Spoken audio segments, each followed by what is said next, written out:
33,000 झाडांचा नरसंहार। एक पेड़ मां के नाम योजनेच्या नावाखाली गोंदिया वनविभागाचा काळा कारभार, अक्षरशः 33,000 झाडांचा खून। पर्यावरण संवर्धनाच्या नावाखाली शासनाकडून कोट्यवधी रुपये खर्च करून राबविण्यात येणाऱ्या एक पेड़ मां के नाम या योजनेचा गोंदिया वनविभागाने केलेला निर्लज्ज, बेजबाबदार आणि भ्रष्ट कारभार उघडकीस आला आहे। अर्जुनी मोरगाव तालुक्यातील गुढरी व इंजोरी येथे 1 जून ते 6 जून दरम्यान 33,000 झाडांची लागवड केल्याचा दावा करण्यात आला। मात्र प्रत्यक्ष पाहणीत अक्षरशः 33,000 झाडांचा खून वनविभागाकडून करण्यात आल्याचे संतापजनक वास्तव समोर आले आहे। लागवड करण्यात आलेल्या झाडांना एक थेंबही पाणी न देता त्यांना वायावर सोडण्यात आले। परिणामी बहुतांश झाडे वाढलेल्या अवस्थेतच वाळलेली, जळालेली व मृत दिसून आली। झाडे लावायची, फोटो काढायचे आणि निधी उचलायचा एवढाच या योजनेचा उद्देश असल्याचा आरोप नागरिकांनी केला आहे। या घोटाळ्यावर झी इंडिया 24 तास या वृत्तवाहिनीने बातमी दाखवल्यानंतर वनविभाग खडबडून जागा झाला। घाईघाईत ठिबक सिंचनाचे पाईप टाकण्याचे नाटक करण्यात आले। मात्र प्रत्यक्ष पाहणीत ठिबक पाईपमध्ये एकही पाण्याचा थेंब नसल्याचे स्पष्ट झाले। म्हणजेच हे काम म्हणजे केवळ चौकशीपासून बचावासाठी केलेली ढोंगबाजी आहे। आमच्या प्रतिनिधींनी संबंधित अधिकाऱ्यांशी संपर्क साधला असता प्रकरण चौकशीला येत आहे असे उत्तर देण्यात आले। मात्र प्रत्यक्षात इंजोरी व गुढरी या दोन्ही ठिकाणी आजतागायत एकाही वरिष्ठ अधिकाऱ्यांनी भेट दिलेली नाही।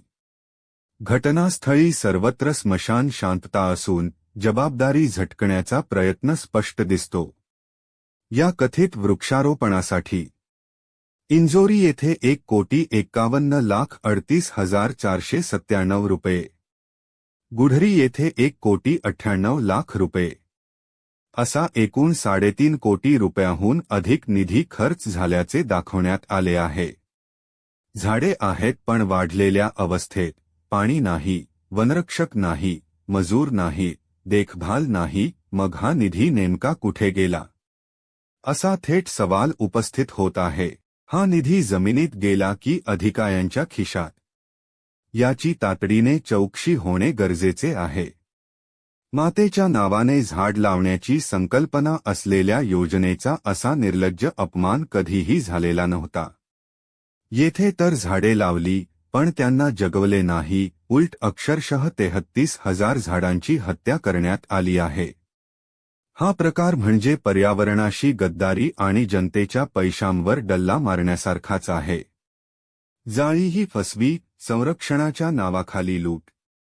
या संपूर्ण परिसराला संरक्षणासाठी जाळी बसवण्यात आल्याचे दाखवण्यात आले आहे, मात्र प्रत्यक्ष पाहणीत ही जाळी एका बाजूने पूर्णतः कोलमडून पडलेली दिसून आली। विशेष म्हणजे आजपर्यंत ही जाळी दुरुस्त करण्याची तसदीही कोणत्याही अधिकाऱ्याने घेतलेली नाही। म्हणजे झाडांचे संरक्षण तर दूरच, जाळीही केवळ निधी लाटण्यासाठी उभारलेली फसवी रचना असल्याचे स्पष्ट होत आहे। दोषींवर फौजदारी कारवाईची मागणी। या संपूर्ण प्रकरणाची उच्चस्तरीय, स्वतंत्र व निष्पक्ष चौकशी करून दोषी अधिकारी, ठेकेदार व संबंधितांवर फौजदारी गुन्हे दाखल करावेत, त्यांना तात्काळ निलंबित करावे, तसेच बुडालेला निधी वसूल करावा, अशी जोरदार मागणी पर्यावरणप्रेमी, शेतकरी व नागरिकांकडून होत आहे। 33,000 झाडांचा हिशेब कोण देणार? कोट्यवधींचा निधी कुणी लाटला? की नेहमीप्रमाणे हे प्रकरणही दाबले जाणार? उत्तरांची प्रतीक्षा संपूर्ण जिल्हा करीत आहे।